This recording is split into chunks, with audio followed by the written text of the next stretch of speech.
KPM.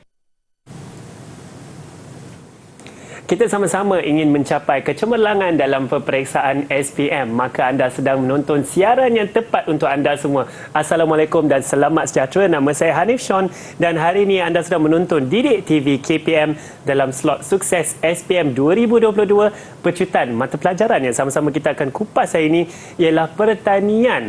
Saya rasa ini tentunya sangat menarik dan kalau kita ingin tahu siapakah guru penyampai yang akan bersama kita hari ini, jom sama-sama kita saksikan profil beliau.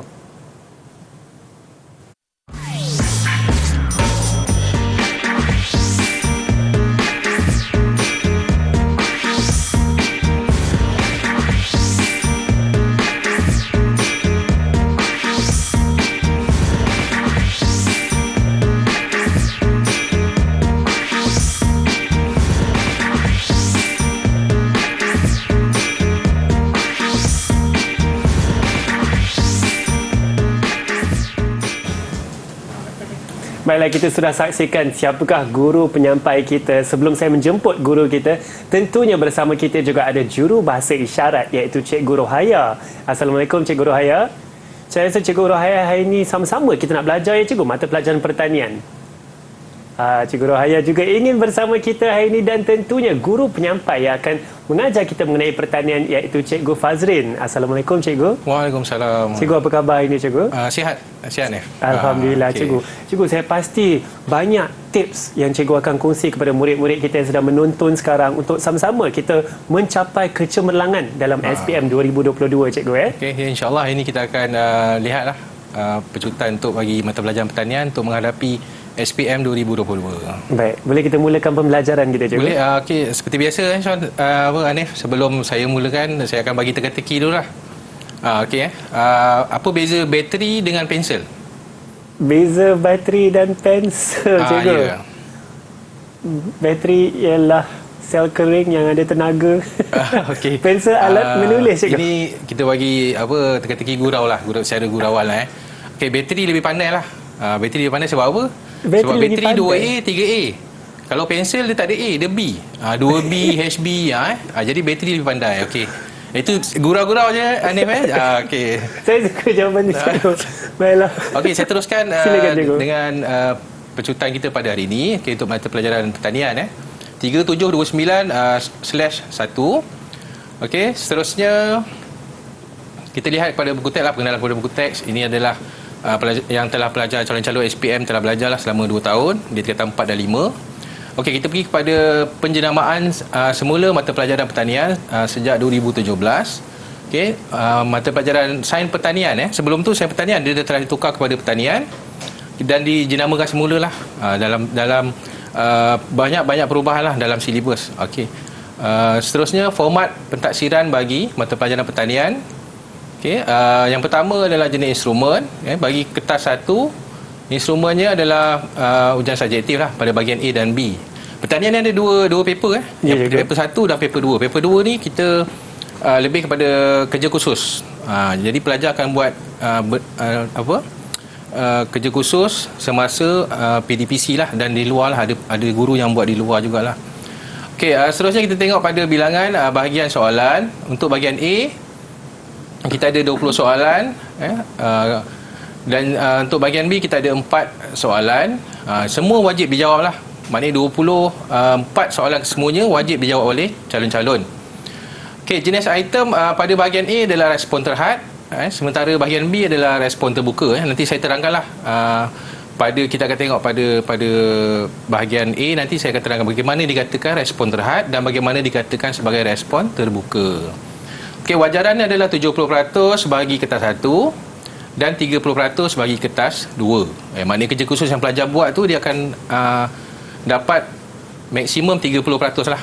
Okey, dan dia akan bawa kita akan campurkan dengan kertas 1 dan dia akan menjadi sebanyak 100 markah lah. Okey, tempoh masa menjawab 2 jam 30 minit bagi kertas 1. Sementara kerja khusus ni dia ada tempoh lah pelaksanaan dia bagi fasa 1 untuk tingkatan 4 dan fasa 2 untuk tingkatan 5. Okey, seterusnya kita tengok konstruk. Bagi bahagian A, konstruk dia mengingat dan memahami. Sementara bahagian B ni banyak konstruk lah. Okey, bagi pentaksiran pusat kertas 2, kemahiran komunikasi amali. Ini pentinglah. Bila pelajar buat, dia akan dapat markah yang mencari markah yang semaksimum mungkin lah untuk dia campurkan dengan kertas satu.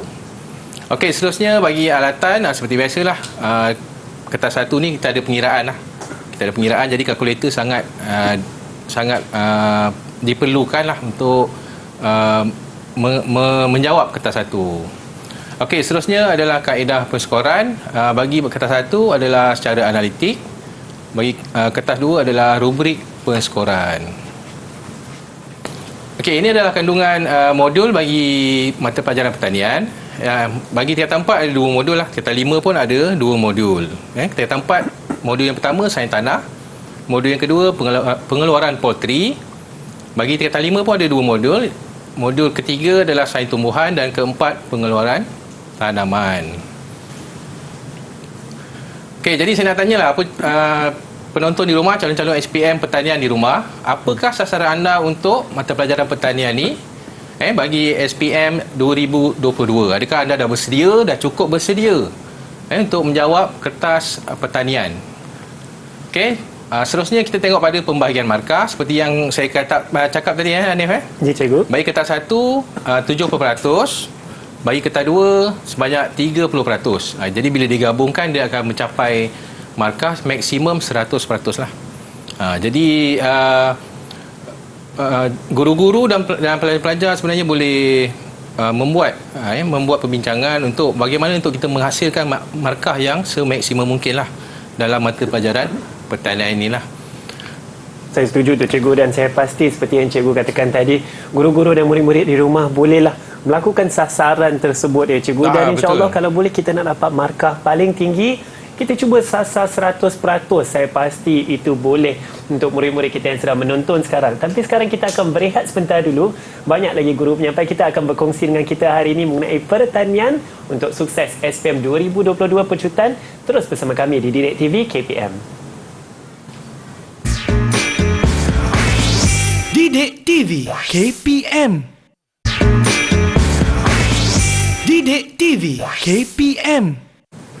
Selamat sejahtera semua, anda sedang menonton Didik TV KPM. Sekarang kita dalam slot sukses SPM 2022 Pecutan.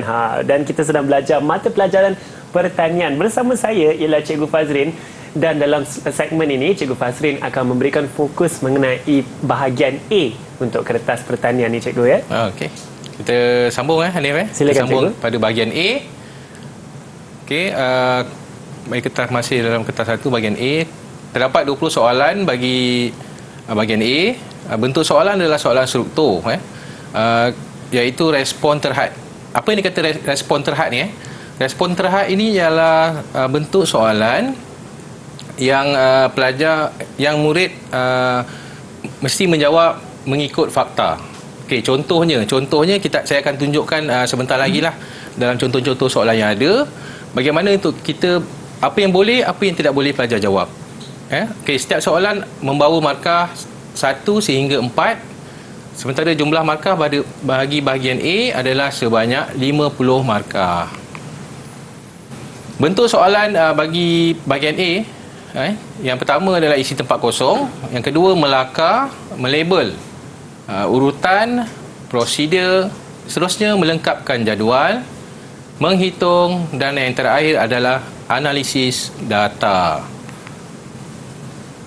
Okey, sementara konsep pada bahagian A adalah terminologi, fakta, urutan, pengelasan, kriteria, metodologi, dan yang terakhir prinsip dan generalisasi. Okey, kita pergi pada soalan, bentuk soalan yang pertama. Pengetahuan tentang nama, istilah atau memberi definisi maksud tentang sesuatu perkara. Okey, yang pertama kita tengok soalan. Dia dah bagi gambar ni, gambar struktur tanah P. Dia tak nyatakan lah, sebab itu dalam bentuk soalan lah. Dan yang kedua adalah struktur tanah Q. Okey, jadi dia tanya, nyatakan jenis struktur. Jadi pelajar terus jawab jawapan berdasarkan fakta. Pelajar tak boleh tulis selain daripada berlapis lah. Itu dikatakan respon terhad. Maknanya jawapan dia adalah terhad.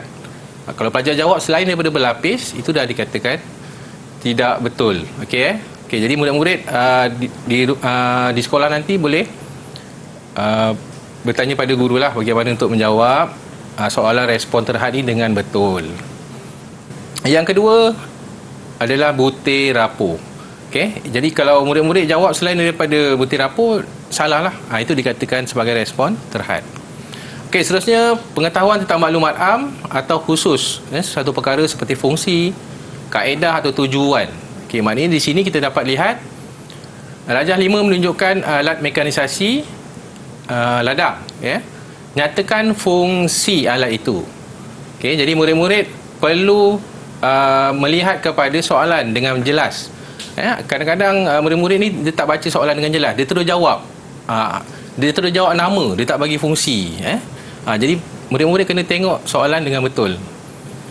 Apa yang dia minta. Contoh, okey, soalan yang pertama, memecah, menghancur, menggembur tanah. Okey, jawapan yang kedua, memotong, mengangkat, memecah, membalikkan tanah. Okey, seterusnya kita tengok soalan fakta yang kedua, fungsi bahagian yang berlabel. Okey. Yang pertama, laluan pergerakan keluar dan masuk air dan gas. Yang kedua, mengelak tisu daripada kekeringan ataupun pelindung kepada lapisan dalaman. Okey, ini jawapan yang murid-murid boleh nyatakanlah. Cikgu, seperti yang cikgu katakan di situ, kata kunci yang kita kena perhatikan ialah nyatakan fungsi, cikgu. Ya, betul. Bukannya nama struktur, nama bahagian. Ya, betul. Kadang pelajar murid ni dia tak nampak dengan jelas. Soalan tu dia tak baca, dia terus jawab. Dia nampak gambar, dia terus jawab. Jadi murid-murid kena pastikanlah soalan tu meminta nama ataupun fungsi. Okey, seterusnya kita pergi kepada soalan berkenaan urutan pengetahuan tentang sesuatu proses, aktiviti atau tindakan. Okey, di sini pun sama. Jadi pelajar murid mesti tahulah secara tersusun apakah jawapan kepada soalan tersebutlah. Okey, sini jawapannya adalah pengeluar kepada pemborong, kepada peruncit dan pengguna. Okey, soalan urutan seterusnya, aktiviti pasca tuai tanaman sayur-sayuran. Jadi murid-murid mesti lengkapkanlah secara urutan apa yang perlu, jawapan yang perlu diisi di tempat yang disediakan lah. Okey, lepas menggrade. Jadi murid pun dah tahulah lepas menggrade, takkan kita simpan dulu, kita grade simpan dulu baru grade. Mesti lepas grade baru kita simpan. Jadi kata kunci dia sebenarnya di proses-proses yang dinyatakan pada soalan tu pun dan sendiri pun dah ada jawapan bagi soalan-soalan. Okey, seterusnya urutan yang seterusnya, langkah penghasilan baja organik. Jadi murid-murid perlu tahulah. Sebenarnya kita dah boleh lihat jawapan yang betul sebenarnya pada soalan yang dinyatakan. Okey, jadi murid-murid kena bijak. Kita boleh lihat jawapan-jawapan yang sebenarnya ada, tapi kita perlu lihat dengan baik untuk menjawab. Okey, seterusnya adalah bagi pengelasan.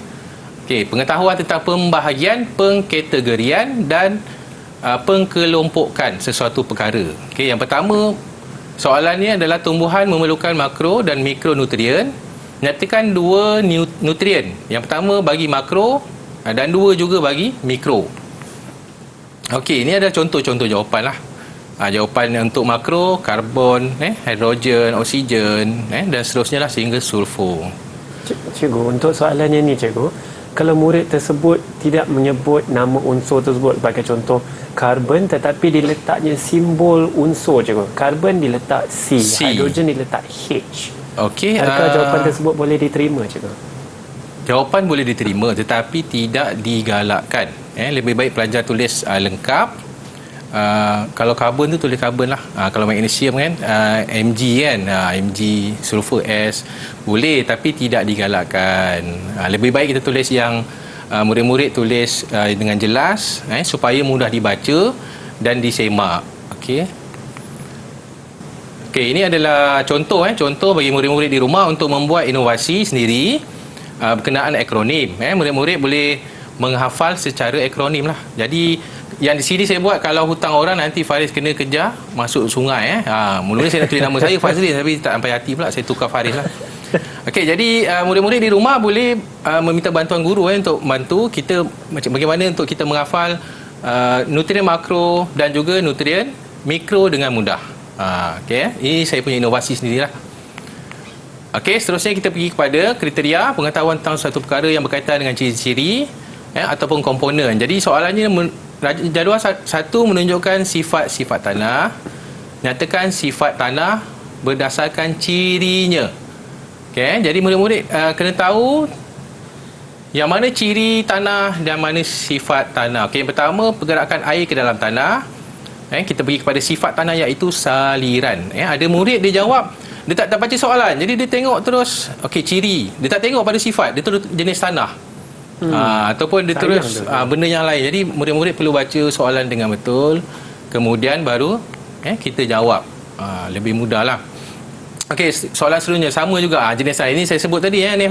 Ya, cikgu. Murid-murid dia tak tengok jenis tanah. Mungkin dia tulis benda lain ciri-ciri ke Okey, jadi sifat tanah bagaimana kita nak tahu? Okey, LOM yang pertama daya mengair sederhana. Okey, kata kuncinya adalah sederhana, baik, kurang baik, rendah, itu adalah kata kunci. Contoh, lihat kandungan nutrien yang rendah. Jadi murid-murid perlu tahu kata kunci yang sesuai dengan jenis-jenis tanah lah, supaya dia mudah untuk menjawab. Okey, seterusnya kaedah pengetahuan tentang cara. Okey, soalannya adalah nyatakan dua kaedah. Okey, ini adalah soalan secara teruslah.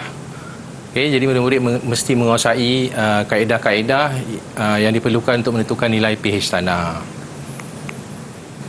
Okey, seterusnya pada kaedah lagi, kita nampak gambar tu, gambar orang membaja, dan juga ada sistem pengairan.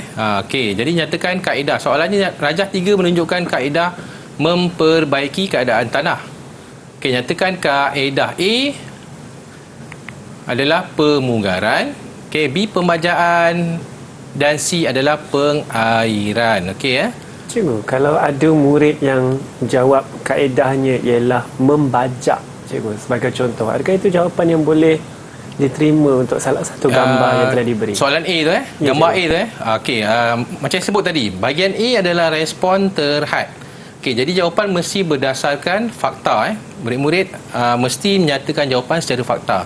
Kalau dia jawab selain daripada pemugaran, jawapan dia adalah salah lah. Dia tulis membajak, ataupun dia tulis menggunakan mesin bajak, itu jawapan yang salah lah.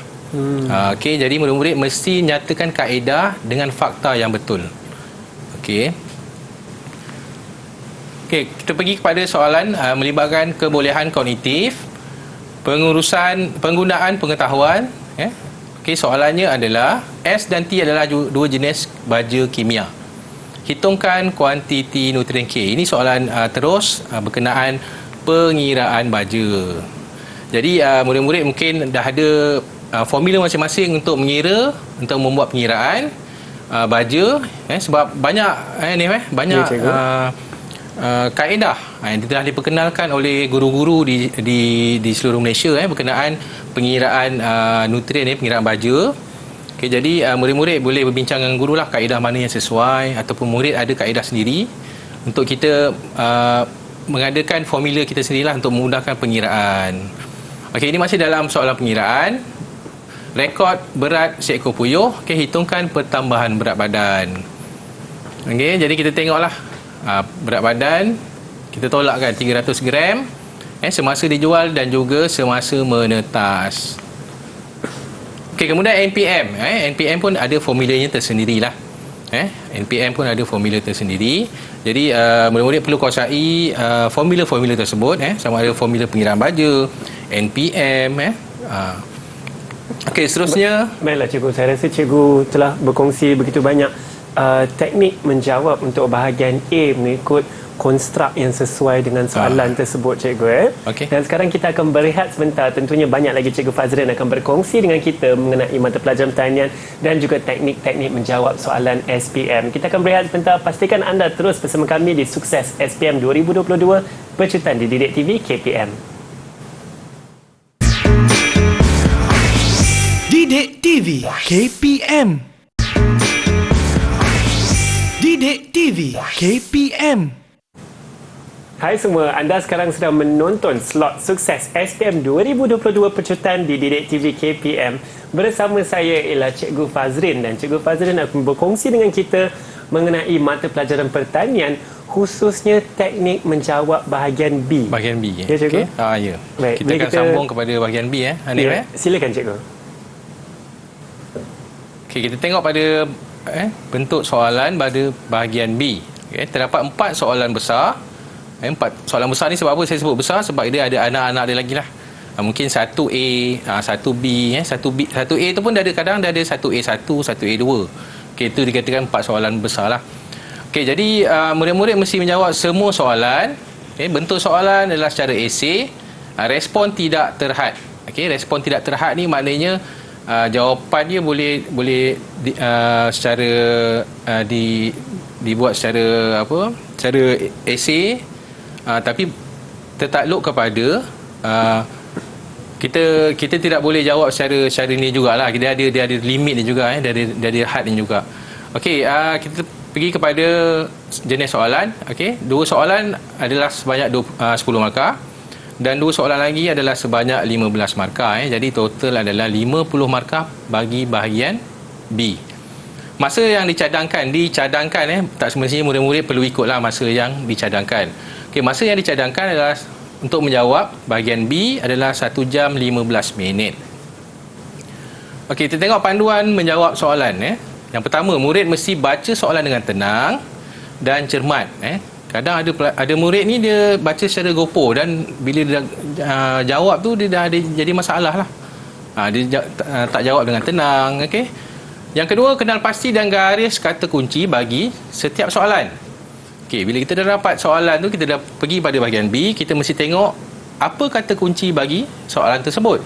Okey, dan kita lebih mudah jika kita gariskan dengan pembaris. Okey, jadi kita lebih nampaklah kata kunci tersebut. Okey, kemudian tulisan mesti jelas dan mudah dibaca. Okey, ini yang jadi masalah kepada murid-murid. Tulisan mesti dibaikilah. Kalau boleh tulisannya mesti kemas. Tak perlu cantik pun tak apa, kemas. Jadi lebih mudah dibaca. Okey, seterusnya penulisan format secara point.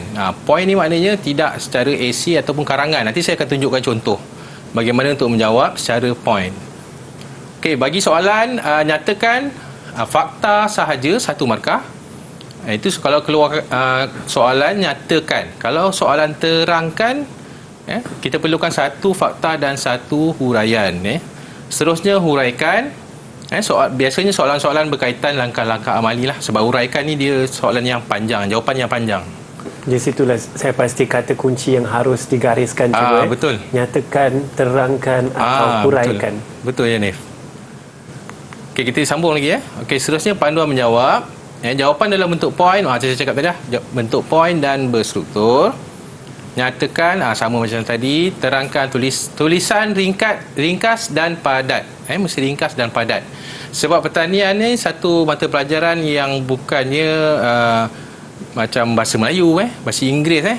Dia karangannya mesti ikut format. Jadi pertanian ni dia tak ada dia tak perlu panjang-panjang ayat puisi, ayat puitis, tak perlu. Jadi kita terus pergi kepada jawapan yang ringkas dan juga padat. Okey, seterusnya macam saya cakap tadi, tiada pendahuluan. Terus kepada isi. Kita direct terus ya.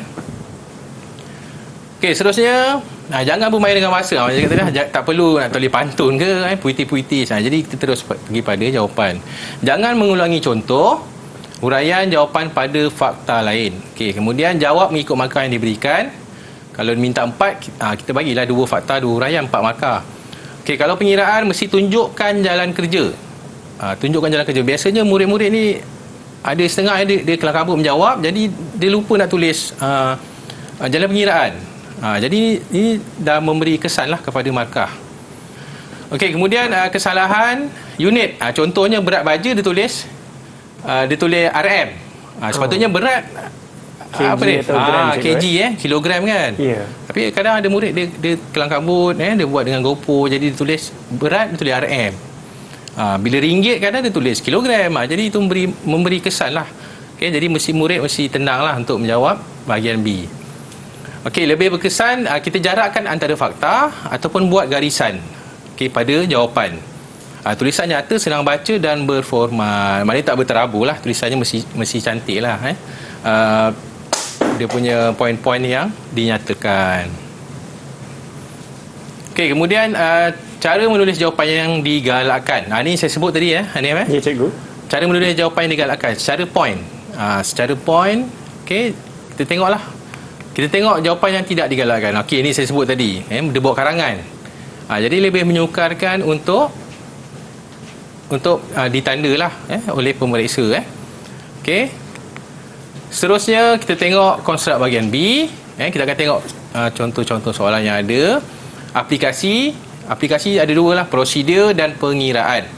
Analisa menyatakan masalah dan juga menyelesaikan masalah. Kemudian penilaian. Okey, kita ada soalan membuat perbandingan dan juga membuat pilihan. Okey, seterusnya mencipta, iaitu cipta sesuatu yang baru dan juga inovasi. Okey, yang pertama kita pergi kepada aplikasi prosedur.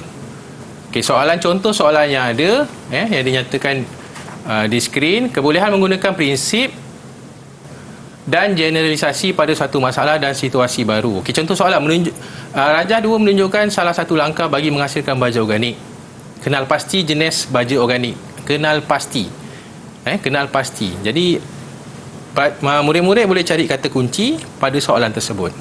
Kemudian huraikan. Ni biasa cakap huraikan berapa markah. Kita perlu tulis huraikan biasanya panjang. Panjang. Jadi murid mesti tahulah markah tersebut berapa. Kalau 10 markah, jadi murid-murid dah tahulah dia tak mungkin dia akan jadi ringkas jawapannya. Okey. Kalau huraikan tu ada langkah-langkah yang tertentu lah di situ. Ya. Jadi murid-murid dah boleh kenal pastilah. Bila huraikan ni dia mesti jawapan yang panjang. Okey. Kemudian kita pergi kepada aplikasi yang kedua, iaitu aplikasi pengiraan. Okey, seperti yang kita boleh tengok kebolehan menggunakan prinsip dan generalisasi pada satu masalah dengan situasi baru. Okey, jadual menunjukkan grade dan harga 3 jenis baja lurus. Ini dia minta untuk buat pengiraan kuantiti setiap baja. Okey, jadi murid dah tengok situ 9 markah. 9 markah, jadi murid dah boleh kenal pasti 3 soalan, jadi dia boleh bagikanlah setiap soalan 3 markah. Jadi ini soalan pengiraan mesti menunjukkan jalan pengiraan. Murid-murid tak boleh terus tulis jawapan. Ini akan memberi kesan kepada markah lah. Okey, kita pergi kepada seterusnya. Okey, ini adalah kaedah untuk menjawab soalan pengiraan baja tadi lah. Mesti ada jalan kerja, mesti ada jawapan yang tepat. Okey. Seterusnya kita pergi kepada menganalisis. Kebolehan memisahkan suatu set komunikasi kepada beberapa bahagian sehingga satu bentuk pertalian antara bahagian yang membina. Komunikasi itu dapat dilihat dengan jelas. Okey, ini analisis. Soalan analisis. Terangkan pola harga jualan ayam di Rajah 1. Jadi murid-murid mesti menganalisis graf. Graf yang dinyatakan. Okey, bagaimana untuk kita mendapatkan jawapan yang betul? Okey, ini adalah jawapan yang dicadangkan. Pada bulan Januari dan Februari, harga jualan ayam tetap pada harga RM6.50. Okey, apa yang saya lihat, murid-murid sebenarnya takut untuk menjawab soalan analisis ni. Kebanyakan murid memang takut untuk menjawab soalan analisis sebab dia anggap jawapan ni sukar dan susah. Sebenarnya mudah. Sebenarnya soalan analisis sangat mudah. Murid-murid lihat pada graf dan tukarkan graf itu kepada perkataan. Okey? Macam yang kita lihat ni Hanif. Ya, cikgu. Jadi murid-murid tengok graf, tukar kepada perkataan. Jadi dia dah mendapat jawapan yang betul. Jadi tak perlu takut. Apa yang saya lihatlah sepanjang pengalaman saya mengajar, murid-murid sangat takut untuk soalan analisis. Okey, jadi tak perlu takut. Kita yakin dan kita keluarkan apa yang ada di graf itu, kita nyatakan dalam bentuk ayat. Okey? Seperti yang cikgu katakan, kita hanya perhatikan apa yang telah diberikan di sana dan kita berikan interpretasi kita. Ya, betul. Perkataan yang graf, sesuai ni interpretasi. Ya. Okey, sangat bagus. Okey, jadi macam ni cakap tadi lah. Kita mengeluarkan apa yang ada di graf tu dan kita nyatakan dalam bentuk ayat. Sangat mudah sebenarnya, tapi pelajar murid kita ni takut dia takut nak menjawab soalan analisis ni. Tapi saya pasti ramai yang lebih berani lepas ni, cikgu, lepas kita dah belajar ni. Okey, seterusnya kita pergi kepada menilai. Kebolehan membuat pertimbangan dengan menggunakan kaedah kriteria. atau standard untuk menentukan sesuatu yang dihasratkan. Okey. Contoh soalan berdasarkan jadual 6 nyatakan pulangan modal yang tertinggi.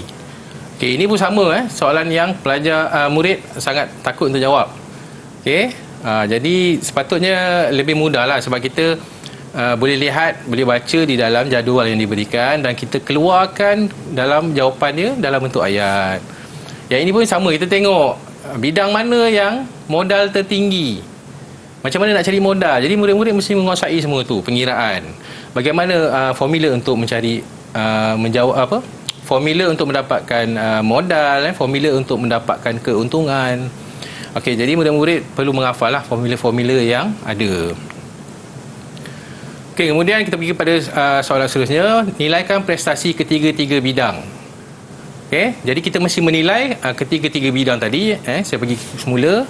Kita melihat kepada graf, murid-murid mesti merujuk semula graf gambar rajah jadual yang telah diberikan dan kita nyatakan di dalam ayat. Okay, contoh jawapan bidang usaha cili paling tinggi keuntungan iaitu 8,000 berbanding terung dan kobis. Okay, murid-murid, jadi lebih mudahlah sebenarnya kalau kita baca soalan dengan baik, kita lihat jadual yang diberikan dengan baik, insya-Allah lebih mudah untuk kita menjawab. Soalan menilai seterusnya, hitung pulangan modal.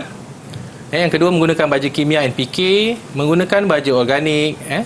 Seterusnya, tentukan jenis baju manakah yang paling baik. Okey, tentukan jenis baju manakah yang paling baik. Okey, yang pertama kita lihat pengiraan.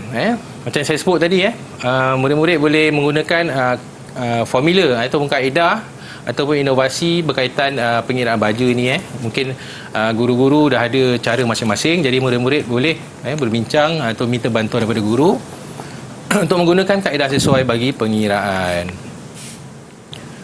Okey, ini adalah soalan yang kedua, jawapan bagi baju kimia, organik dan juga NPK. Okey, bila keluar soalan perbezaan, kita tengok balik soalan Boleh ni Ya, cikgu. Dia minta tentukan jenis baju manakah yang paling baik. Okey, jadi setelah anda membuat perbandingan, jadi murid-murid mesti membuat perbandingan dalam bentuk jadual. Lebih mudah. Lebih mudah saya. Lebih mudah. Bila kita buat dalam bentuk jadual, lebih mudah untuk kita tentukan yang mana satu lebih baik. Lebih mudah untuk murid membahagi jawapan mereka. Lebih mudah juga untuk penyimak merujuk jawapan tersebut. Betul, betul ni. Baik, cikgu, saya rasa banyak tips yang telah Cikgu Fazrin berkongsi dengan kita sekarang. Tapi kita akan berehat sebentar saja. Teruskan bersama kami tau. Jangan ke mana-mana. Banyak lagi Cikgu Fazrin ingin berkongsi dengan kita dalam Sukses SPM 2022 Pecutan di Didik TV KPM.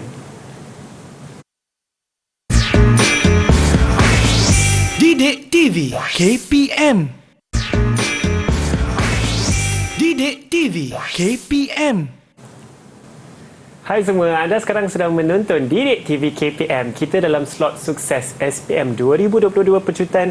Di sinilah guru kita akan berkongsi mengenai tips-tips untuk sama-sama kita cemerlang, dan mata pelajaran yang kita belajar hari ini ialah pertanian. Bersama saya ialah Cikgu Fazrin. Cikgu, dalam segmen ni cikgu akan berkongsikan lebih lanjut mengenai lakaran dalam pertanian, ya cikgu? Ya, biasanya soalan lakaran ni dia akan keluar pada bahagian B. Bahagian jadi B. kita akan tengoklah bagaimana untuk melakar dengan betul dan mendapatkan jawapan yang semaksimum mungkin. Okay, boleh saya teruskan ni? Silakan cikgu. Okay, seterusnya adalah lakaran dalam pertanian. Okay. Yang pertama, kita pergi kepada soalan mencipta. Okay, terdapat empat konstruk lah di dalam lakaran ni. Okay, yang pertama kita tengok pada mencipta. Soalannya adalah Puan Salma suka menternak ayam kampung. Beliau ingin membina satu reban yang kondusif. Okay, dan seterusnya lah. Kawasan disediakan waktu siang dan malam. Okay, boleh bergerak bebas. Itu antara kata kunci yang murid-murid boleh gariskan lah. Okay, yang pertama, boleh bergerak bebas. Okay, jadi ciri-ciri sangka yang kita nak bina nanti, yang kita nak lukis, lakarkan. Okay, yang pertama, ciri-cirinya adalah boleh bergerak bebas. Kawasan disediakan pada waktu siang dan malam dalam reban. Okey, jadi kita tengok soalannya yang pertama adalah cadang dan lakarkan satu sistem penternakan yang sesuai. Okey, ini adalah cadangan jawapan. Cadangan jawapan yang dicadangkan lah. Okey, jadi murid-murid boleh melakar dan melukis berdasarkan kreativiti masing-masing. Okey, terdapat dua jenis lah bagi soalan mencipta lakaran. Lakaran ni yang pertama boleh diubah suai dan yang kedua tidak boleh diubah suai.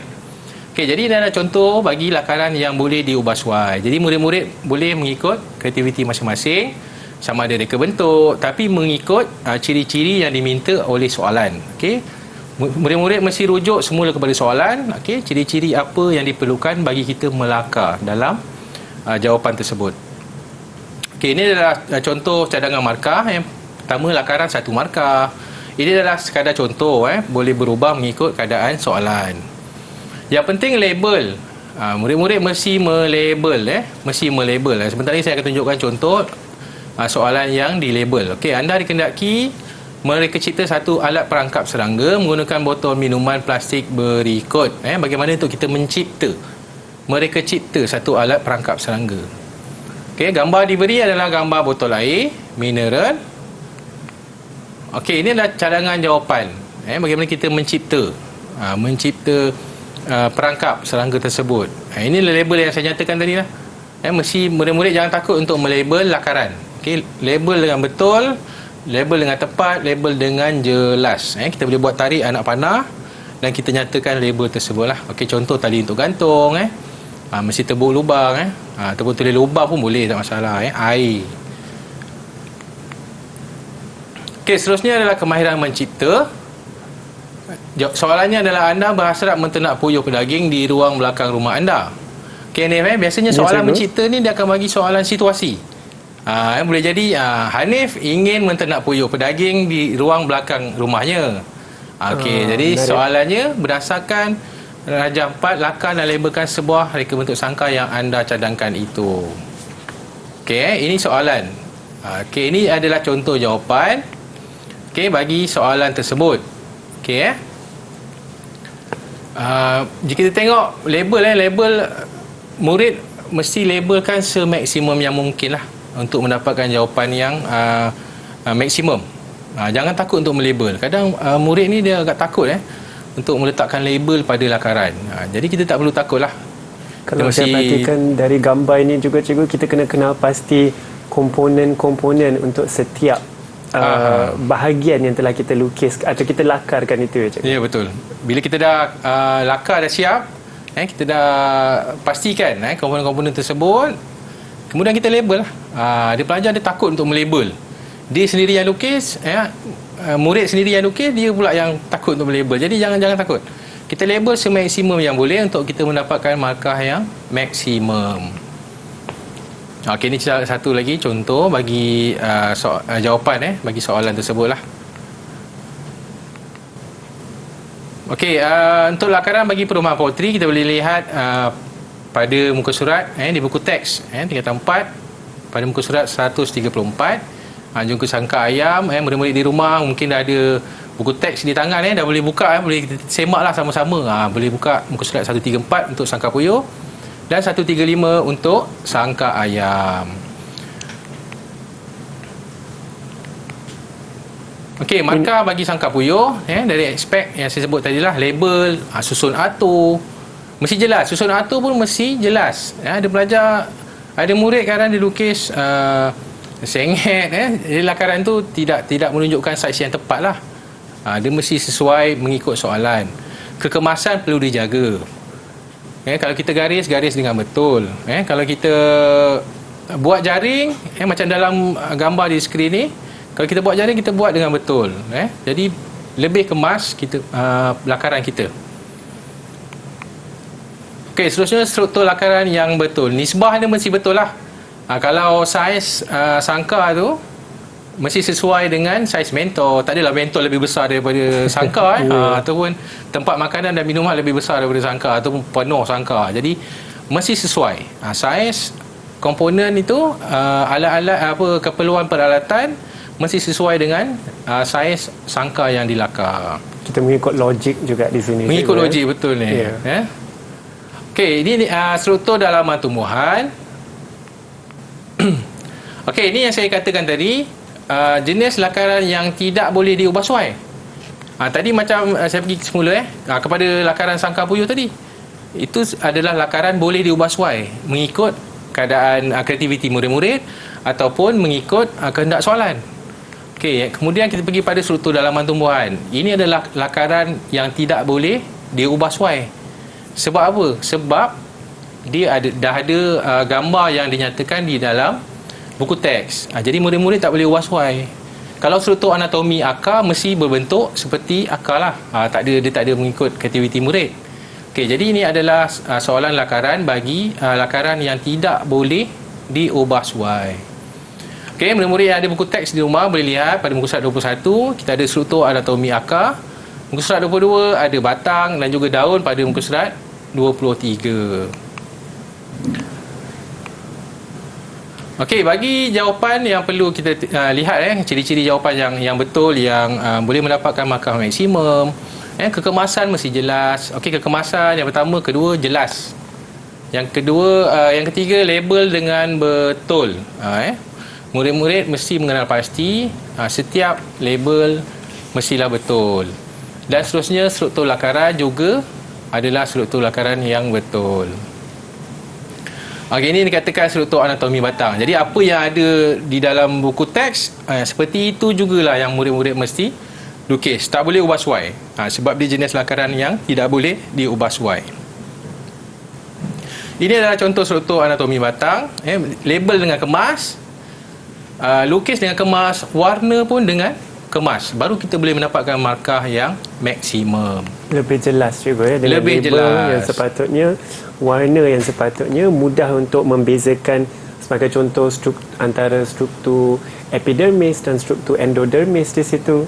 Betul. Betul ni. Kadang ada murid dia main warna je. Kadang sepatutnya warna hijau tapi dia buat warna merah.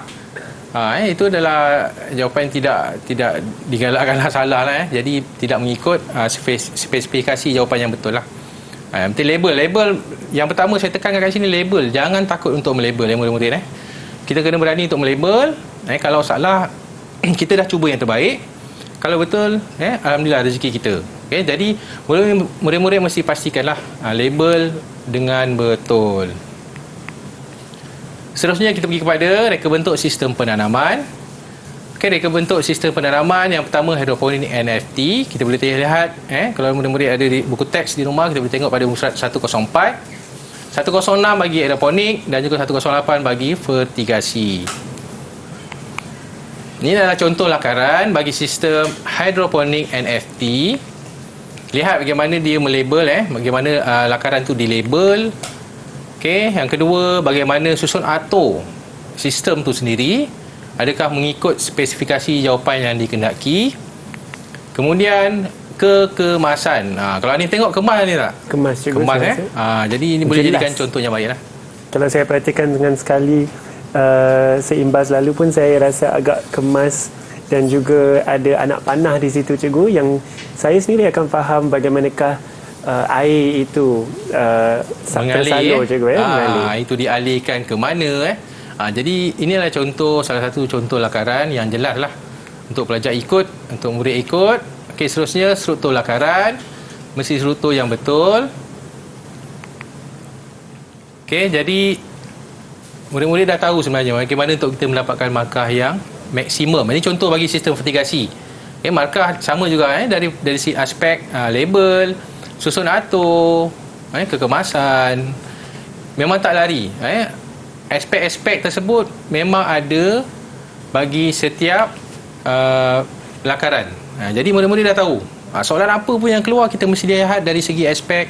Yang pertama melabel, menyusun atur, kekemasan, struktur lakaran. Jadi aspek-aspek yang ada ni murid-murid mesti melihat dengan jelas supaya kita mendapatkan markah yang maksimum. Okey, seterusnya kepada struktur anatomi bunga. Ini tadi samalah yang tidak boleh diubah suai lah. Jadi murid-murid mesti menghafal lah, sebenarnya menghafal label, menghafal struktur dengan betul. Okey, saya tahu tajuk anatomi ni sangat lakaran untuk lakaran lah sangat memberi masalah lah, tapi saya percaya murid-murid di rumah sana lebih bersedia tahun ni, lebih bersedia dengan mungkin dengan dia banyak buat ulang kaji Hanif Ya, cikgu. saya haraplah murid-murid dapat buat ulang kaji dengan banyak tahun ni supaya kita dapat menghafal anatomi bunga, akar dan batang. Okey, markah pun sama ya. Ya. Minta maaf, silakan cikgu. Okey, saya sambung markah dari segi aspek pun sama macam lakaran tadi. Label, susun atur, kekemasan, seluruh lakaran yang betul. Memang tak lari. Kalau soalan berkenaan lakaran, aspek-aspek ini akan diberi perhatian lah.